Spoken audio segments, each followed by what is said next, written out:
Welcome to the Challenging the Way We Age podcast, hosted by the Mavericks of Senior Living, Francis and Catherine, focusing on creativity, ingenuity, and inspiration to educate and inspire changes in the senior experience, breaking the status quo and creating hope for the way we age.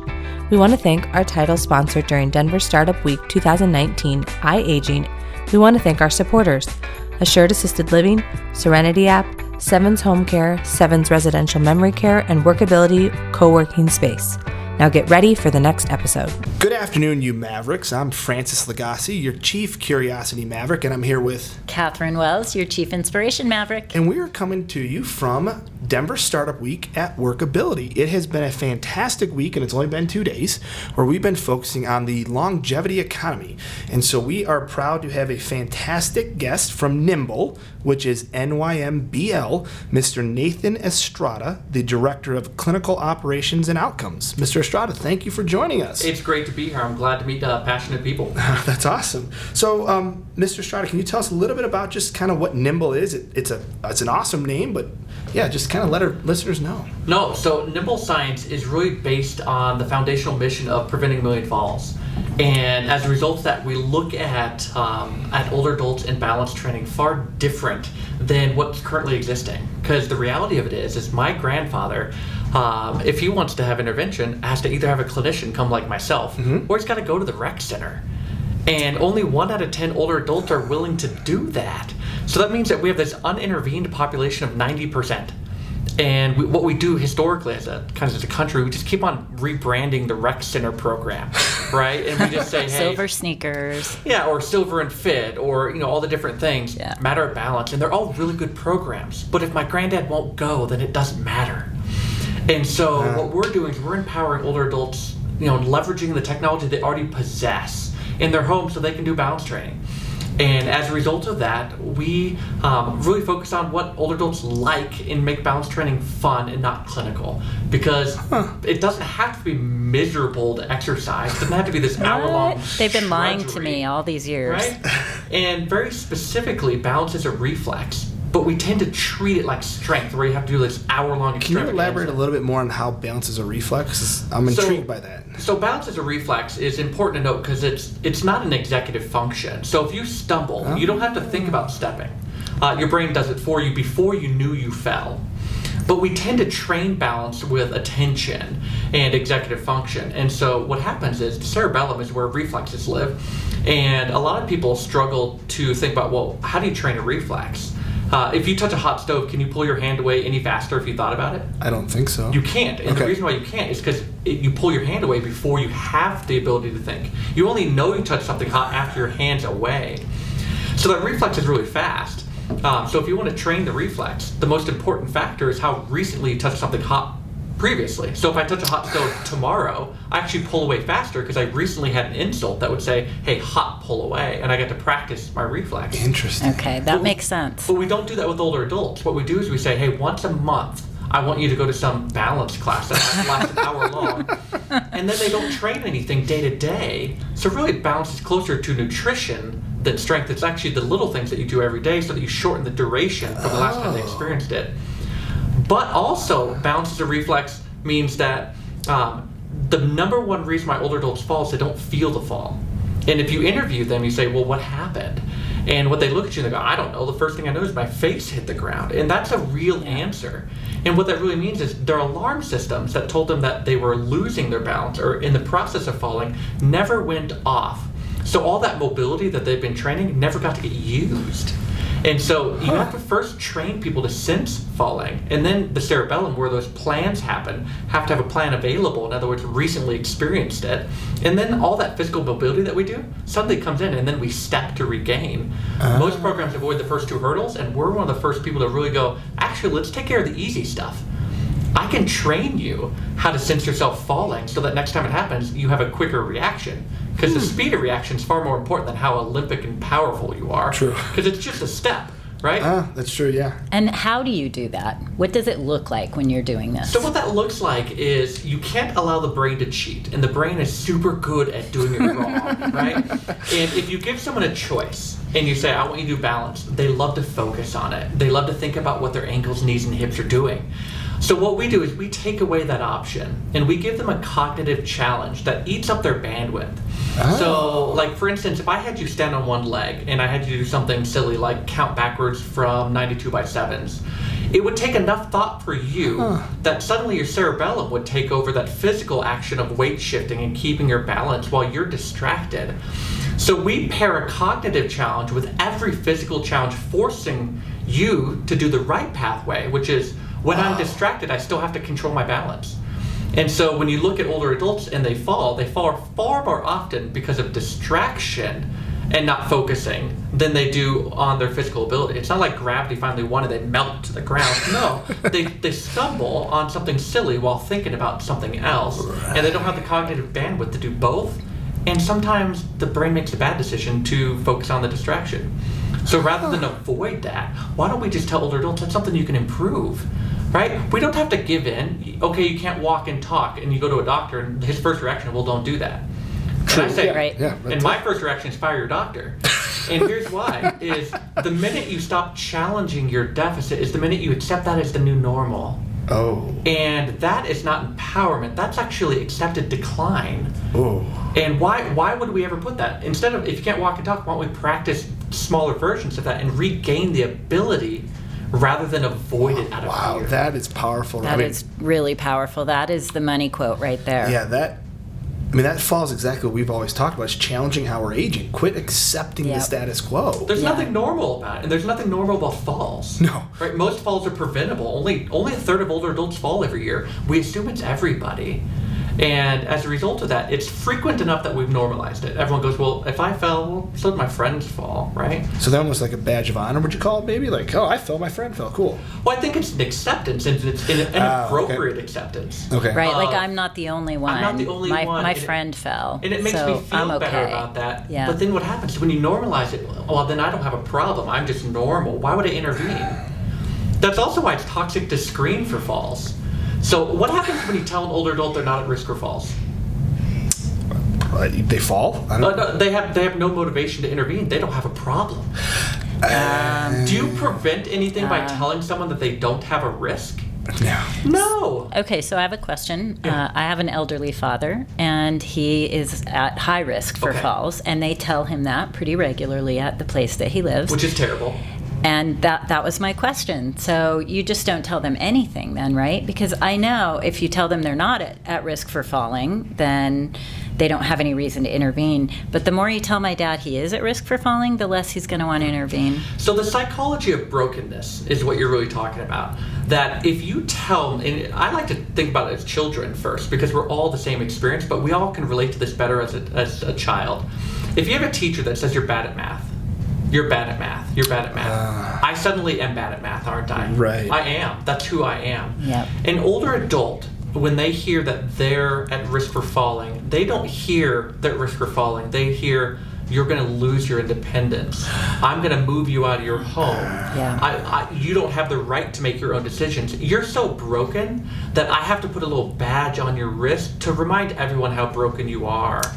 And by the way, on the ceiling, I'm going to put a little cone that says call before you fall, because you're not even healthy enough to sit up in bed on your own. And so what we do is we tell people they're so broken that they then feel defeated, and that defeatedness then results in inaction and fear. The second greatest predictor of falls is fear. And we have done such a great job of making falls a fear-driven intervention. And I don't know if you guys know this, but in the last 16 years, we have doubled the mortality rate for falls in the United States. How? Wait, can you say that doubled? We have doubled the mortality rate. Can you elaborate on that for me? Because that blows my mind. Yeah, so we've spent millions of dollars preventing falls, right? And so we have the STEADY protocol, and we thought that if we just told clinicians to talk about it more, that older adults would intervene more often. When's the last time you made fun of someone and it motivated them to act in a positive way, right? I have 2 young kids, and I'll say never. I was going to say, can you talk to my brother? But let's talk about that a little bit. So every time an older adult hears they're at risk, they hear I'm broken. Mm-hmm. And eventually, if you feel broken enough, you go, well, maybe it's safer for me just to sit here. Mm-hmm. You know, I can't fall if I'm not doing anything. And they self-select to live smaller lives. Mm-hmm. Because when you avoid risk, you have to live a smaller life. A smaller life results in deconditioning. Deconditioning results in weakness. Weakness results in risk. And then suddenly when someone told your father or grandfather that they're at severe risk, what they're really saying is, you shouldn't move. Yeah. So basically, could you say you're encouraging the isolationism that we're seeing across seniors? 100% is, why would an older adult risk losing their independence when they're broken to walk outside? So they start homebounding themselves. They become socially isolated. Right. And then we deal with all those social determinants of health. And so, we talked about that doubling. And Yep. at 75 and above, we've doubled. And there's almost a direct correlation of when we started investing in the conversation of risk, that's truly when the psychology of brokenness elevated, and then people started homebounding themselves, and then suddenly we have, you were safer falling 10 years ago than you were today. You're twice as likely to die from a fall today than you were. What's the increase in death likelihood? Why are we seeing that? So when I look at it, it's really intriguing. When you remove danger from someone's world, which is the current strategy, right? You're broken, you're a high risk, and by the way, take away all your throw rugs. Let's make sure that you don't have any danger in your life. Let's put a grab bar everywhere. And by the way, steps, maybe those aren't appropriate anymore. When you remove the stimulus, you actually removed any of the ability to tolerate it. So here's a good example. Show me an environment without any trip hazards, and I'll show you an environment where no one lifts their feet anymore. Why would you lift your feet? There's no need to, because there's no consequence. You don't trip on anything because there's nothing trippable. So when you sterilize the world, you leave people unprepared for the world that actually exists. The only world they can exist in is their sterile environment, and that's not very big, is it? It might be their bedroom, it might be the kitchen, it might be the bathroom, and then suddenly everything outside is dangerous. And by the way, you're broken, and any moment now you could fall, and then you're going to lose your independence. And that's how we encourage inactivity and loss of ability through the psychology of brokenness. That resonates really clearly with me. My grandfather had Parkinsons, and I think this November will be 7 years since he passed. And that was his, once he started the shuffling, and he didn't want to work with the PT, he didn't want to do any of that stuff because he felt, I don't need this. But he kept sliding his feet, so it was, you put him on the sidewalk and he'd possibly get caught on a crack because the house was so flat. I mean, they had first floor everything. So he didn't know how to do it anymore. Stopped, exactly. He lost his, motor skills or whatever it is to pick his feet up. And it's really tough. I mean, Parkinson's is a little bit unique because that's a keystone symptom. Right. But it is really intriguing when you look at the research. When you remove stimulus, you remove training. And there's this amazing program that they do in the Netherlands. And so rather than tell people they're broken, what they do is they put them on an obstacle course of danger. And it's amazing. So they make them do all these really crazy hard things. Okay. And then suddenly the older adult goes through that process. And there's actually a local hospital that does it here too. It's Lutheran. Lutheran sends older adults through an obstacle course. And what happens, the first time an older adult does it, they look at it and they go, I'm broken. There's none of this I can do. And they go through it and they're terrified. Okay. And then they come back the next week to do it again. They said, last time I did bad, but I can do this. And they go through and they say, well, actually, this one's not as hard as I thought it was. And then the third time, and then the fourth time, by the fourth time they go through the obstacle course, here's what they look like. Hey, I'm good at 90% of this. It's only the 10% that I should be watching out for. And since it's only that 10%, I think I could intervene. I could practice that. And so it's actually you leave empowered. That's cool. Rather than terrified. This is so in line with parenting as well. Just the whole concept of, as you're raising children, you don't tell them you can't do it. You encourage them to try new things. And if you do tell a child, no, you can't ride that bike, you're going to fall, you're too little, whatever it is, they're not going to attempt any of that. I'm watching this live with my father right now. I'm watching the very things that you're describing, and it's painful and very hard. So tell us more about Nymbl. Is it a protocol? Do you come into the home? How does it work? So the first thing that we care about is if it takes people, it doesn't scale, right? And so we've removed people from the equation. And what that means is right now we partner with large organizations like insurance companies or senior living environments, and they offer to their constituents or their members. And they get access and they download the Nymbl training app on iOS or Android phones or tablets, so just smart devices. And it starts them off on some basic questions that would risk stratify what's the most appropriate spot to start exercise, because we have different health and different abilities. And then what we do on our side is we offer exercises that are general functional things that you would do naturally during the day. So you don't have to do Olympic events, but you do normal functional movements. And then you overlay that with a cognitive challenge that's perceived as a game.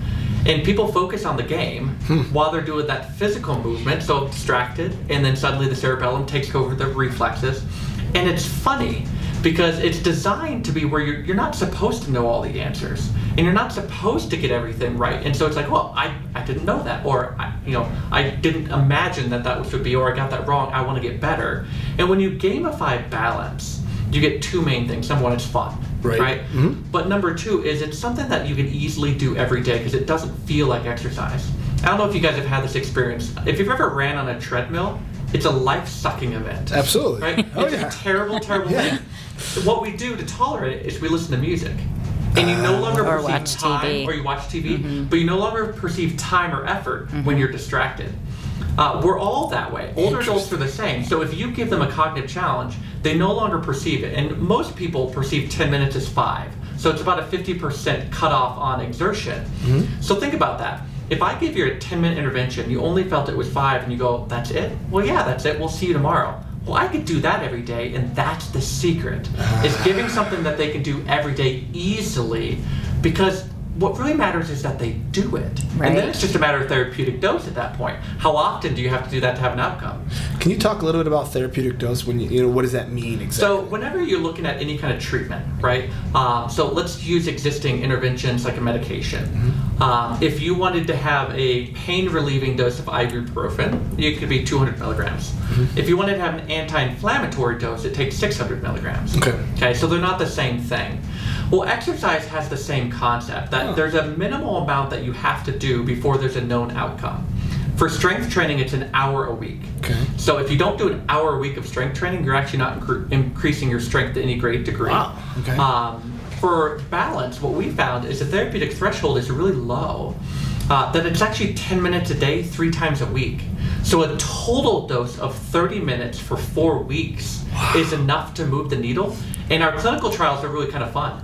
Because what we showed at 21 days is that sway, which is kind of the gold standard. I want you to imagine standing on a force plate that could measure how much you're moving and how much you can keep your center of gravity over your feet. Because, by the way, if your center of gravity leaves your feet, that's called a fall. Right? And so if your center of gravity stays over your feet, we were able to reduce that by 67% at 21 days. Wow. And get this, in our population studies in the real world, right, outside of the lab, half the people at the severe risk for falls, like your family member, left the high-risk category altogether. And here's what that really means, and I wanted to correct you on this a little bit, not correct you, but enhance you. When someone says that you're a severe risk for falls, do you know what they're really saying? On average, you're predicted to fall twice that year. So if you took 100 people you said all 100 are a severe risk, you would expect 200 falls in that group. When you take someone out of the high-risk category, you're actually predicted to be a non-faller because it's a yes-no category. It's not a gradient.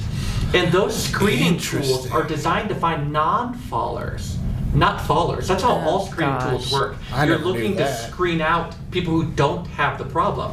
So if you physically pass above thresholds that say that you're not at risk for falling, what that really means is that your risk for falling is so low that you don't need further assessment. So our standard is we want to see how many older adults we can get that were in the high-risk category and make them physically perform out of that category 30 to 60 days later, because in our minds, that's 2 falls prevented, and that's how we're going to get to 1 million.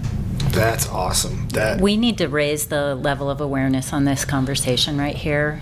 We need to keep talking about it. How are you getting the word out to people? So right now we partner with senior living organizations because here's what we found. As much as I would like to say everyone is altruistic and wants to solve falls, let's have a really honest thought that if you're fee for service, when people fall in their own home, hospitals make money.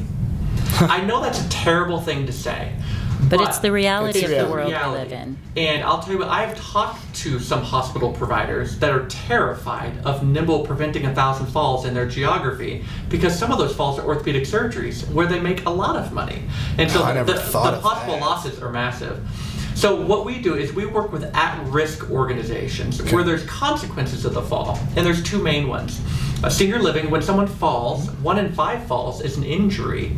And an injury is classified as a fracture or a head injury. Okay. So if 1 in 5 falls in that environment is a fracture or head injury, how many of those people are still living thereafter?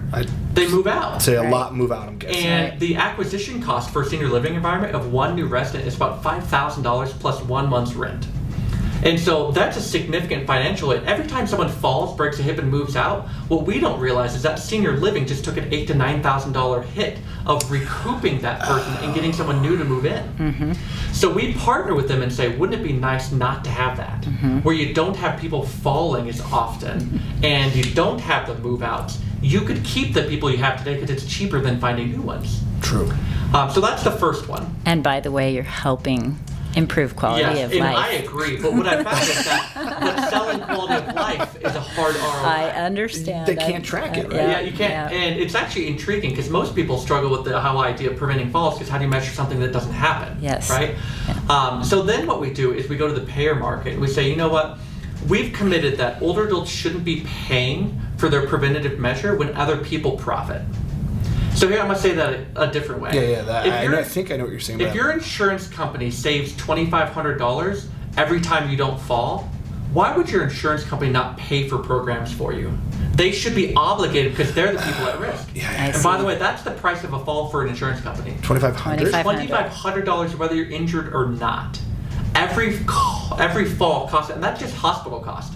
When you take post-acute costs like rehab and home health and all those fun joys, it's over $5,000 per fall. And if you had surgery in there, is that even more? Oh, well, I mean, the reason why it's so high is because 1 in 19 falls is an orthopedic surgery. 1 in 19? 1 in 19. Wow. So think about that. Is if you have 20 falls, one person had an orthopedic surgery, okay? 4 of those people had a significant injury, and by the way, 3 of those people went to the ER. And so you think about the cost involved in a relative small population, it gets really big really quick. So it's our belief that why wouldn't your insurance invest in making you fall less often or maybe make you not fall at all? Because we don't want older adults to have any barriers.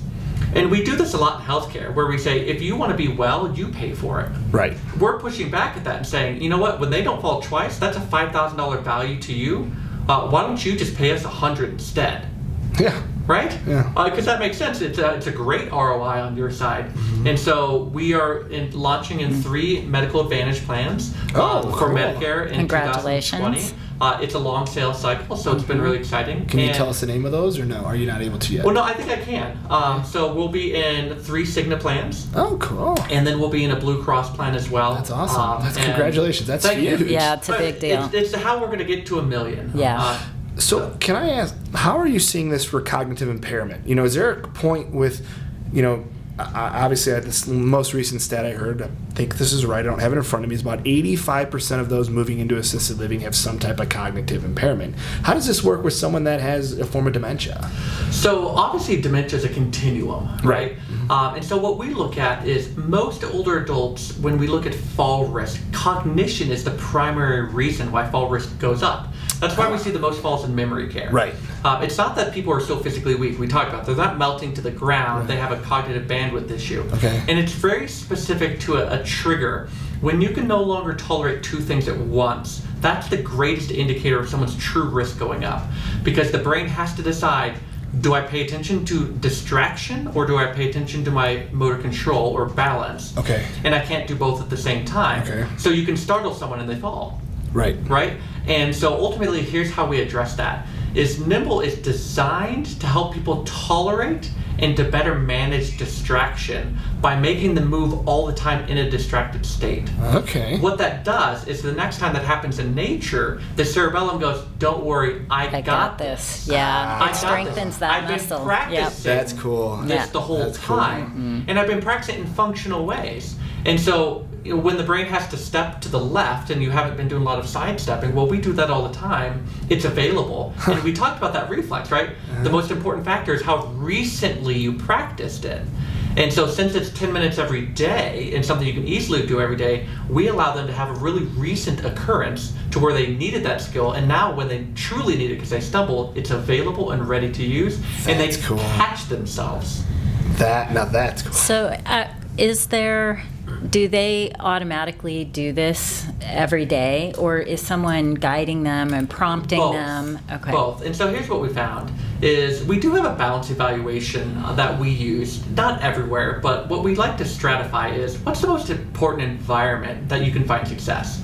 And in the balance evaluation, it's 0 to 100, not a yes/no question. Okay. And it allows us to normalize where you sit in the continuum of balance, because your balance is different than mine, but neither one of us are at risk. And what's important to note is that if you want your balance to improve, having it measurable is an important part of your motivation. So here's a good example. Jane is an 89-year-old female, and she scores a 42 out of 100. If you don't tell her any of her risk statistics and you just say 42, internally something really neat happens. Is she's motivated to go, do I like 42? Am I content with 42? And what does 42 mean? Right, okay. Right? Immediately it connotates that there's improvement or room for improvement, and that it sounds less than I'd like it to be. Okay. Then what we do is we let people know where they sit according to their age appropriate norms. So Jane is a 42 and she's the 30th percentile for her age. Suddenly I now have normalized her, and she goes, wait, I'm not less than average of anything in my life. That is unacceptable, and I'm going to work on it. Double down. Here's the intriguing part, is she's not at risk for falls yet. Now, I have someone who's motivated to intervene, which is the complete opposite when he said there wasn't a problem. Right. Is because she's less than average. But what if she was at risk for falls, right? What if she was a 31? Okay. And Jane now understands that, well, I'm the 10th percentile for my age. What I've been going through isn't normal. And if it's not normal, I shouldn't accept it. Maybe I do need help. And it's an activation pattern to get people to move, to do, and to participate, rather than punitive, saying you're broken. We simply say you have room to grow, and what you're experiencing isn't normal. Would you like some help with that? That's cool. That's cool. So it's a different philosophy for sure. So that's how we risk stratify, and it's important that we do that sometimes. But not everyone needs that. Some people just want to improve their balance, and we should give them a pathway to do that. How has your adoption rate been in senior living centers? Senior living centers, the adoption rate's really high when it comes to engagement. Now, it's interesting because you have to get past those first 3 barriers, which are we're doing something about it already. Every senior living environment in the United States has some relative fall prevention class, right? And it's highly variable. It's the Wild West. It might be a really passionate volunteer. It might be an exercise professional. It might even be a doctorate level PT. And there's different motivations for all 3 of those levels. But here's what it's not. It's not attended. You get the same 5 out of 100 that attend those.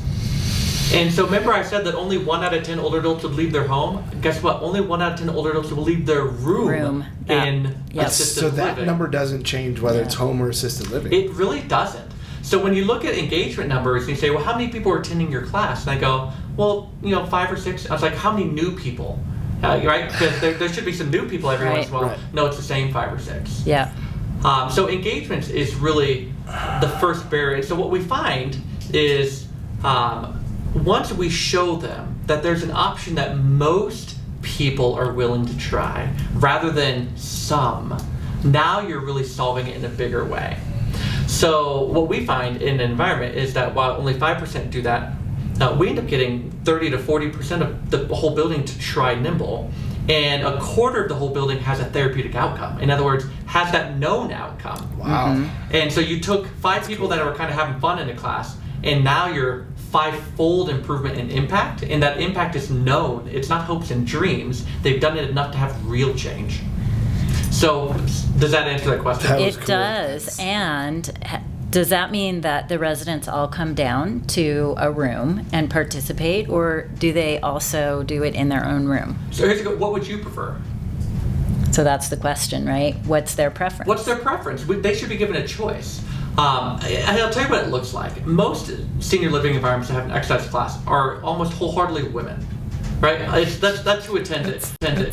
Because women love to exercise together. Or there's the husband that doesn't have a choice. The husband doesn't have a choice. Good point. That's another one. Yeah. So here's what we find is behaviorally, if you don't have a choice, you actually choose no. And so here's what we've done is we do have a classroom version that they do. And we do see in senior living, that's where the keystone of our engagement. But you have to give people the autonomy and the dignity to choose it in their own privacy of their own home. And men specifically appreciate that because as much as we hate to admit it, is if there's some Olympic ager across the room from us and I'm in the room, I might not come back. I can't compete with him. He's the alpha in that room. He's already won the war. So I might not show up. I might exercise the privacy of my own apartment until he's no longer around. But that competitive nature exists throughout the continuum of life. I can see that, and humans are driven by not looking bad. We don't want to look bad. So here's a great example of that. What happens in a traditional balance class? It's all in this big circle, right? We're all looking at each other and we're judging. Oh my gosh, Jane can barely even tolerate this class. I don't know why she's here, right? Or John, he's making us all look bad. Here's what we do to overcome that. Our classroom session, no one is even allowed to look at each other, because everyone engages the cognitive together on a big screen. And what that does is that allows, even though you might be doing a different exercise than me, we can still laugh together, we can enjoy it and have a collaboration. That's cool. I see. Without the physical ability being the detractor. And what we found is that suddenly all those barriers to participation that I didn't want to go, well, now I can have fun with you. And I can laugh with you, and we can actually then go to lunch together in a great mood rather than feeling like I have to compete. And now we're engaging socially, which is a really key point too as well. Well, and social engagement is key, and I always like to point out, the people exercising on their own, it's specifically in their home, right? You go to 123 Main Street. I've had some people push back, and it's like, well, we should be pushing them to a class.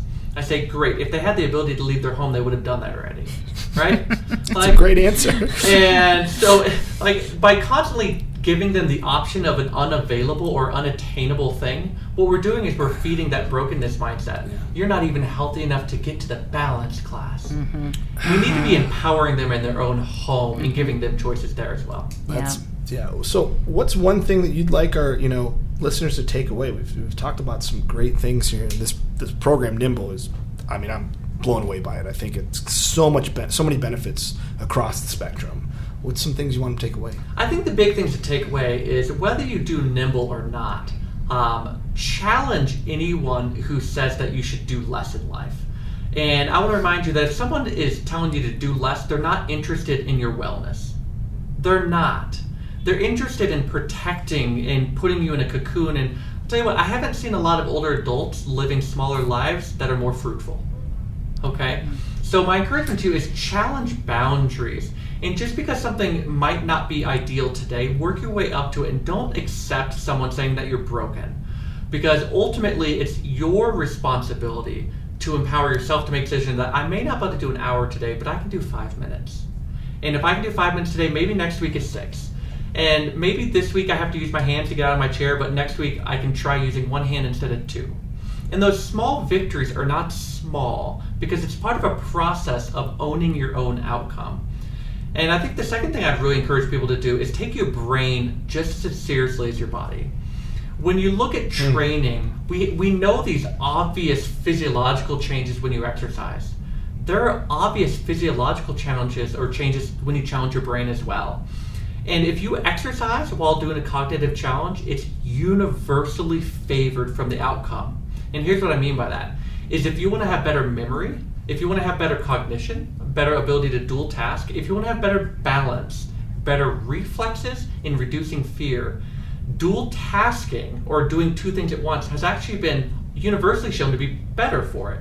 So if you don't have access to Nymbl and you want to exercise on your own, walk and talk at the same time. Enjoy yourself. Do math games. Exercise while you have a cognitive challenge. And it'll always have a more foundational impact on you than if you exercised alone. Nathan, that's amazing. There are no words. Yeah. We're both a little bit blown away here.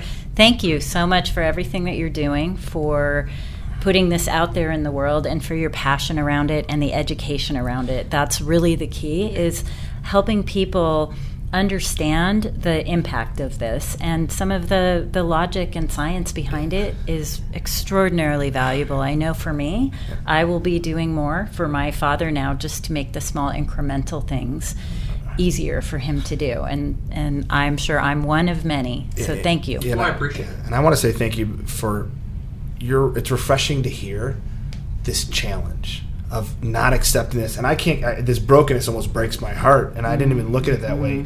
But I appreciate you for challenging this idea that you're not broken because you're higher risk of something, that it is a sliding scale, that just because you're at a 41 today doesn't mean you can't be at a 52 in 21 days or whatever that looks like. And so I appreciate not only the products, I mean, it sounds absolutely amazing, but you're passionate about just challenging it and being okay with saying, no, you don't need to accept this station you are today. There's things you can do to improve your station tomorrow and the next day. That's what I want to hear in senior living. And just they're aging. doable. And they're doable. And they're doable. Yeah. So I can't thank you enough. So real quick before we go, tell your listeners, how can they can they find out more? What can they do to find out more about Nymbl? I mean, probably the best spot to actually go to the website. It's nymblscience.com, and of course, no one can spell Nymbl as it should. We'll put it in the show notes. Don't worry. So NYMBL. Yep. And go there and learn about it a little bit. But at the same time, empower yourself and start reading about how you challenge your own brain. Because while I would love you to do Nymbl, and that would obviously be good for my business, what I care far more about is that you're challenging your status quo and you're meeting your own needs. And so get informed, solve your own problem, and stop relying on clinicians like myself to be your hero. Okay. Love it. I love it, and we can't thank you enough for the work you're doing and for coming on the show. I think we're going to have to definitely connect in the next, maybe 4 or 5 months, get an update from you on how things are progressing. We're excited for your Medicare Advantage program, so hopefully you'll have a huge impact. But thank you so much for coming on the show. Hey, thanks for giving me a platform, and I appreciate your passion as well. Thanks. Thanks for listening. The Mavericks want to hear from you. Visit us on Facebook and Instagram.